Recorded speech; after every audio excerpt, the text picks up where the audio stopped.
High বন্ধুরা, আজকে আমরা আলোচনা করব ইউরোপাস নিয়ে। ইউরোপাসের মধ্যে আছে টেমসুলোসিন হাইড্রোক্লোরাইড। এখন আমরা জানবো ডাক্তাররা এই ওষুধ কেন দেয়, এই ওষুধটির কার্যকারিতা কি। ইউরোপাসের কাজ হলো বিনাইন প্রোস্টেটিক হাইপারপ্লাসিয়া, যাকে সংক্ষেপে বিপিএইচ বলে। বিপিএইচ মানে কি চলুন জানি। পুরুষদের প্রস্রাব নালীর নিচে অবস্থিত একটি গ্রন্থি হলো প্রোস্টেট।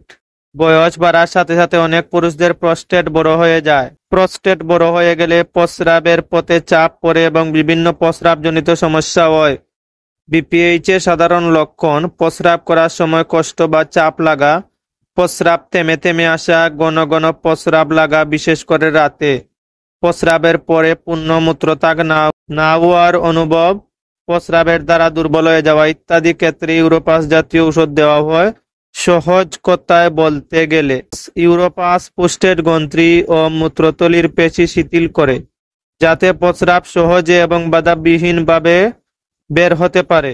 এখন প্রশ্ন হলো, এই ওষুধটি কি কিডনির পাথর বের করে? আসলে এই ধরনের ওষুধ মূত্রনালী ইউরেটার পেশিকে শিথিল করে, এতে প্রস্রাবের রাস্তা প্রসারিত হয় বলে 6 থেকে 8 মিমি পর্যন্ত ছোট পাথর প্রস্রাবের সাথে বের হয়ে যেতে পারে। তবে ইউরোপাস পাথরকে গলাতে পারে না, শুধুমাত্র পাথরকে বের হতে সাহায্য করে।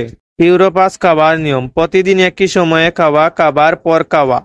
খালি পেটে খেলে মাথা ঘোরা বা প্রেসার কমে যেতে পারে।